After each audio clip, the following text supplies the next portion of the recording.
Hello everyone, তোমরা সবাই কেমন আছো? আশা করি তোমরা সবাই খুব ভালো আছো। আমি কিন্তু বেশ ভালো আছি। আজ দেখো একদম বৃষ্টি ভেজা সকাল নিয়ে চলে এসেছি তোমাদের সামনে।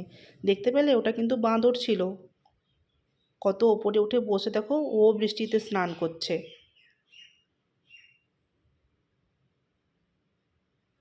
আর সকাল থেকে কিন্তু দিল্লিতে খুব বৃষ্টি হচ্ছে। এরপরে দেখো চা নিয়ে বসে পড়েছি আর সাথে ব্রেড। আমাদের দেশে যেমন পাউরুটিগুলো পাওয়া যায়, এখানে সেগুলো পাওয়া যায় না। কোথায় দেখো বার্গার যে বানগুলো হয় না, ওইগুলো দিয়ে চা দিয়ে কিন্তু খেতে খুব ভালো লাগে, তাই জন্য এগুলো নিয়েই বসে পড়েছি। তোমাদেরকে একবার দেখিয়ে দিই চলো। এটা কিন্তু মাঝখান থেকে খোলাও যায়, যেমন বার্গার মানে আলুর টিক্কা টিক্কা দিয়ে বানায় না, সেরকম। তো এটা দিয়ে চা দিয়েই আজ সকালে খেয়ে নিলাম।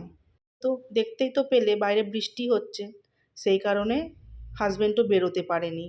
তো তাই ভাবলাম ফ্রিজে অনেক রকম সবজি রয়েছে, কি রান্না করবো, একটু ভালো মন্দই রান্না করা যাক, যেহেতু বাড়িতে রয়েছে ও। সেই কারণে দেখো ফ্রিজ খুলে দেখলাম নানা রকম সবজি রয়েছে। क्या पी रहे हो? लस्सी दिखाओ। वाओ। এরপর দেখো ফ্রিজ থেকে সব সবজিপাতি বের করে সব কিছু কাটাকাটি করে নিয়েছি। তোমরা ভাবছো এত রকম সবজি কেন কেটেছি, আগে পুরো ভিডিওটা দেখতে থাকো। একটু গাজর দেখো কিউবসের মতো কেটে নিয়েছি, আর একটু ডিজাইন করে বিনসগুলো কেটে নিয়েছি। তোমরা যে যেমন ভালো লাগে সেরকমভাবে তোমরা সবজিপাতি নিয়ে নেবে। এরপরে দেখো ফ্রিজ থেকে চিকেন ছিল, সকালেই আগে বের করে রেখেছিলাম। তো দুটো ভাগে ভাগ করে নিচ্ছি। এই যে ডিবার এটা এটা হচ্ছে ফ্রিজে রাখবো, আর যেটা তুমি এই যে তোমরা বলে দেখতে পাচ্ছ ওটা হচ্ছে রান্না হবে আজকে। চলো তাহলে টিফিন কারিটা ফ্রিজের মধ্যে রেখে দিই। এটা আর একদিন না হলে রান্না হয়ে যাবে, সেই কারণে আধা আধি করে 1 কিলো মাংস ছিল, আধাটা রেখে দিলাম, আধাটা রান্না হবে। এরপর দেখো ম্যারিনেট করে চিকেনটা ঢাকা দিয়ে রেখে দিলাম কিছু রেস্টের জন্য, ভালো করে ম্যারিনেট হতে থাক। সবজি তো কেটে নিলাম, কাটতে কাটতে জানো তো আমি আগেই অর্ডার দিয়ে দিয়েছিলাম। আমার বাড়িতে প্রায় বাসমতি রাইসটাও শেষ হয়ে গেছিলো, ঘিটাও শেষ হয়ে গেছিলো, সেই কারণে আমি প্রথমে সুইগি ইনস্টামার্টে অর্ডার দিয়েছিলাম। এখানে একটা জিনিস খুব সুবিধার, তোমার যদি প্রয়োজনীয় কোনো জিনিসপত্র লাগে তুমি কিন্তু অর্ডার করতে পারো, 15 মিনিটের মধ্যে তোমার বাড়িতে ডেলিভারি করে দিয়ে যায়। তাই আমি অর্ডার করে দিয়েছি, আসতে থাকুক, তার আগে আমি চিকেনটা বানিয়ে ফেলি। সেই কারণে দেখো রান্নাঘরে চলে এসেছি, প্রথমেই কড়াইটা বসে দিলাম। এবার কড়াইটা একটু তাততে থাকুক, তারপরে তেল দিয়ে দেবো। আর তোমরা কিন্তু মাংস রান্নার সময় একটু কিন্তু চিনি অবশ্যই দেবে, কালারটা কিন্তু খুব সুন্দর আসে জানো। সে কারণে সামান্য দানার চিনি দিয়ে দিলাম। এবার ভালো করে এটা হতে থাক, তারপরে সব কিছু ফোড়নে দিয়ে দেবো। এলাচ তেজপাতা যেগুলো গরম মশলা তোমরা ভালোবাসো দিয়ে দেবে। তারপরে ম্যারিনেট করা চিকেনটাকে দিয়ে ভালো করে নেড়ে নেড়ে ভালো করে কষতে থাক। আমার চিকেনটা হতে থাক, ততক্ষণ ওরাও চলে আসবে, আঙ্কেলটাও চলে আসবে ওই জিনিসপত্র নিয়ে যেগুলো অর্ডার দিয়েছি। আর দেখেছো কী পরিমাণ গরম, এদিকে বৃষ্টি হচ্ছে আর দেখো কেমন ঘাম দিয়েছে আমাকে। একপাশে কিন্তু রান্না করছি আর ছেলেকেও লক্ষ্য রাখতে হচ্ছে যে ও কী করছে, কারণ হাজব্যান্ড একটু বিজি হয়ে গেছে ওর কাজের জন্য, তো বাড়িতেই রয়েছে, সেই কারণে বারবার আমাকে দেখতে হচ্ছে। আর দেখেছো কেমন ঘাম ঠস ঠস করে পড়ছে। দেখো চিকেনটা প্রায় কষানো হয়ে গেছে আমার, তেলও ছেড়ে আসছে। আর এটা রেডিমেড কিন্তু একটা চিকেন মশলা, আমি কিন্তু বাড়িতেই মশলা বানাই, আমার শেষ হয়ে এসছে, সে কারণে রেডিমেড চিকেন মশলাটা দিয়ে দিলাম। এর ফ্লেভারটা কিন্তু খুব ভালো লাগে। এবার টমেটোটা ভালো করে গলুক, নাড়তে থাকি ভালোভাবে।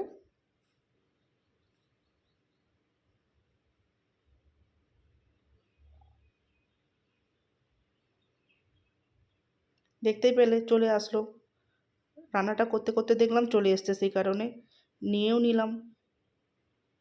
এবারে চলো তোমাদের একবার খুলে দেখাই কী কী অর্ডার করলাম। এই দেখতে পেলে এরা কিন্তু দুটো থামস আপ, আর একটু এসব ফুডের সাথে থামস আপ না হলে ভালো লাগে না বলো। আর বললাম তো চালটা শেষ হয়েছে, তার ইন্ডিয়া গেটের একটা বাসমতি রাইস নিয়ে নিলাম, আর এই যে একটা ঘি।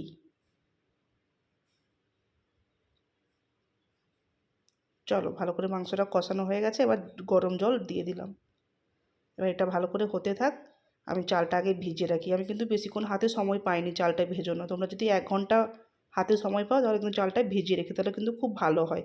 আমি ওই 10 মিনিটের মতো হাতে টাইম পেয়েছিলাম। তাই এই বাটি মাপে আমি তো যেরকম রান্না করি প্রত্যেক দিন আমার 1 বাটি হলে আমার হয়ে যায়। যেহেতু কখনো যদি বিরিয়ানি বা ফ্রাইড রাইস একটু হয়, একটু পরিমাণটা একটু বেশিই করি, কারণ আমরা ভাতের থেকে এসব জিনিসগুলো খেতে বেশি ভালোবাসি, সেই কারণে। চলো এবার চালটাকে ভালো করে ধুয়ে একটু ভিজিয়ে রেখে দেবো, ততক্ষণ আমার মাংসটা মনে হয় হয়ে আসছে। দেখতে পেলে ভিজিয়ে রেখে দিলাম, এক পাশে মাংসটাও হয়ে গেল, তোমাদের খুলে দেখাই চলো। ফুটে গেছে খুব সুন্দরভাবে। এবার শেষে একটু গরম মশলা ধনেপাতা ছড়িয়ে ঢাকা চাপা দিয়ে রেখে দিচ্ছি। আর এক পাশে দেখো জলও বোস করে দিয়েছি ভাত রাখ করার জন্য। এবার একটু লবণ দিয়ে দিলাম, ভালো করে এটা ফুটতে থাকুক আর চালটাও আমার ততক্ষণ ভিজে যাবে। ये देखो धने पत्ता केटे दिलाम चिकेने देवार जन्य। तुमने पापा को बताया आज क्या क्या बन रहा है खाने में? और अंडा। हाँ, तुमने पहले ही बता दिया पापा को।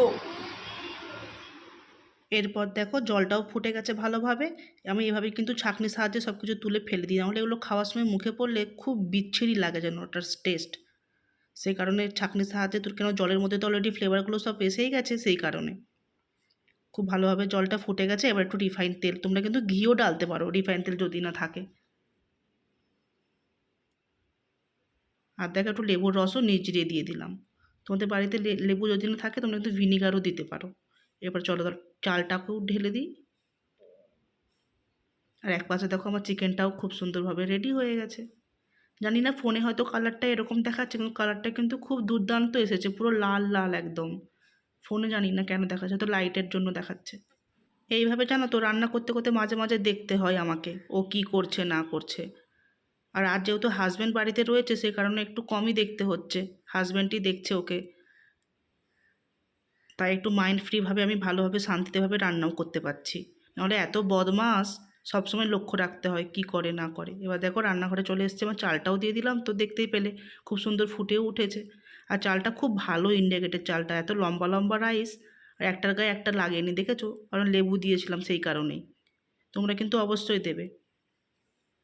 মাঝে মাঝে রান্না করতে করতেই আসছি আর দেখলাম তো এবার স্ক্রু ড্রাইভার নিয়ে গাড়ি ঠিক করছে।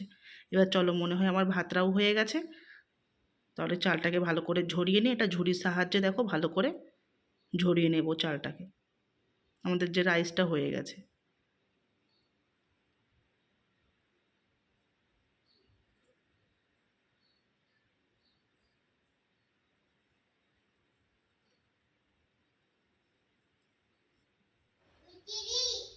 দেখেছো ভালোভাবে জল ঝরে গেছে, এদিকে আমার মাংসটাও রেডি হয়ে গেছে।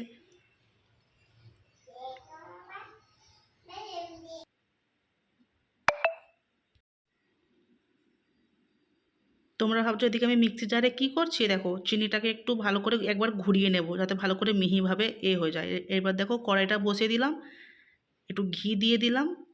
এবার সাথে সাথে একে একে সব সবজিগুলোকে ভালো করে ভেজে নেব। প্রথমে গাজরটা দিয়ে দিলাম, কারণ গাজরটা একটু সময় নেয় ভাজতে, সে কারণে প্রথমে গাজরটা দিয়ে দিলাম। ভালোভাবে ভাজা হয়ে গেছে। এবার তো দেখেছো চিনিটাও কিন্তু আমরা বেটে নিয়েছি, আমি একটু একবারই মিক্সি ঘুরিয়ে দিয়েছি, বাস খুব সুন্দরভাবে পেছানো হয়ে গেছে। এবার বিনস, শেষে একটু ক্যাপসিকাম, ক্যাপসিকামটা তো খুব তাড়াতাড়ি হয়ে যায় ভাজা। সব কিছু আমার সবজিপাতি হয়ে গেছে ভাজা।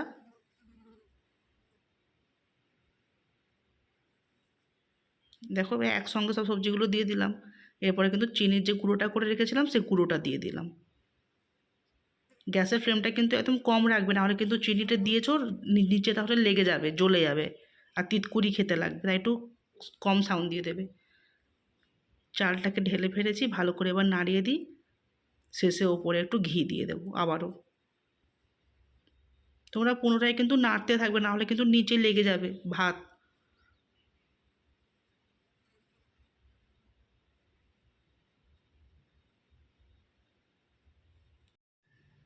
দেখো সব কিছু ভালোভাবে নেড়ে দিচ্ছি, আবার কিন্তু চিনি গুঁড়োটা দিলাম। তোমাদের পরিমাণ যে যেমন মিষ্টি ভালোবাসো সেরকমভাবে দিয়ে দেবে।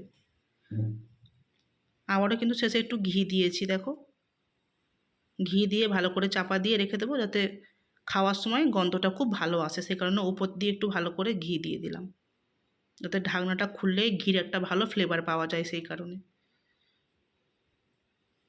এ দেখো আমার ফ্রায়েড রাইস রেডি হয়ে গেছে। দেখতে কি সুন্দর হয়েছে না, নানা রকম সবজিপাতি দেখা যাচ্ছে।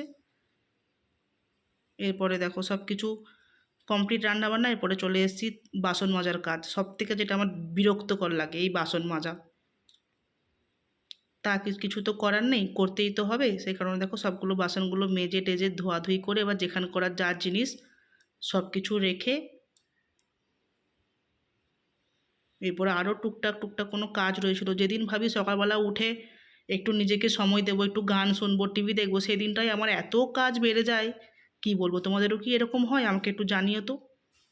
কাজের কোনো শেষ নেই আর। দেখো এরপর আবার জলও ভরে নিলাম। চলো বোতলগুলো আবার ফ্রিজেও রেখে দেবো, ঠান্ডা জলটা তো এখন খাওয়া হয় সেই জন্য।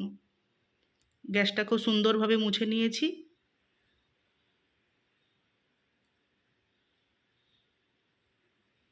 পুরো রান্নাঘরটা একদম ক্লিন। চলো একটা সব থেকে বড় কাজ থেকে মুক্তি পেলাম। এরপর চলো ছেলেকে স্নান করাবো, আমি স্নান করব। আর যে দিনটা আমার বাড়িতে ভালো মন্দ রান্না হয় বুঝতেই পারছো, তাড়াতাড়ি সবার খুব খিদে পেয়ে যায়। দেখো ছেলেকেও স্নান করানো হয়ে গেছে। চলো আমি তাহলে স্নানটা সেরে ফেরি। আমিও স্নান করে এসে গেছি। এবার চলো মুখে একটু ক্রিম লাগিয়ে দিই। আমি কিন্তু সফট ক্রিম লাগাই, এটা শীত হোক আর গরম হোক। এবার একটু লিপ বামও লাগিয়ে নিলাম।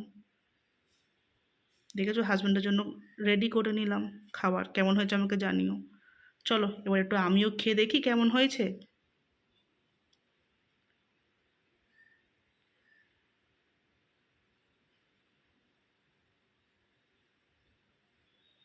সত্যি খেতে কিন্তু খুবই ভালো হয়েছিল।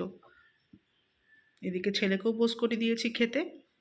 তো চলো তাহলে আমরা খেয়ে নিই। कैसे बना? टेस्टी? मम्मी कैसे बना? हाँ बहुत टेस्टी।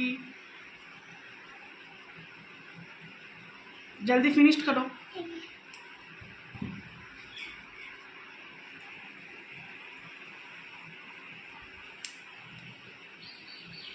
Hello guys. Nice. খাওয়া দাওয়া করার পরে দেখো ডাইনিং টেবিলটা ভালো করে পরিষ্কার করে নিলাম। খাওয়ার পরে তো একটু ভাত রাত ফেলে দেয়, সেই কারণে ভালো করে সুন্দরভাবে পরিষ্কার করে নিচ্ছি। তাহলে চলো আমার ভিডিওটা তাহলে এখানেই শেষ করছি। ভিডিওটা ভালো লেগে থাকলে প্লিজ লাইক শেয়ার কমেন্ট করে দেবে। আবারও দেখা হচ্ছে নতুন এক ভিডিওতে। সবাই ভালো থাকবে, সুস্থ থাকবে। টাটা।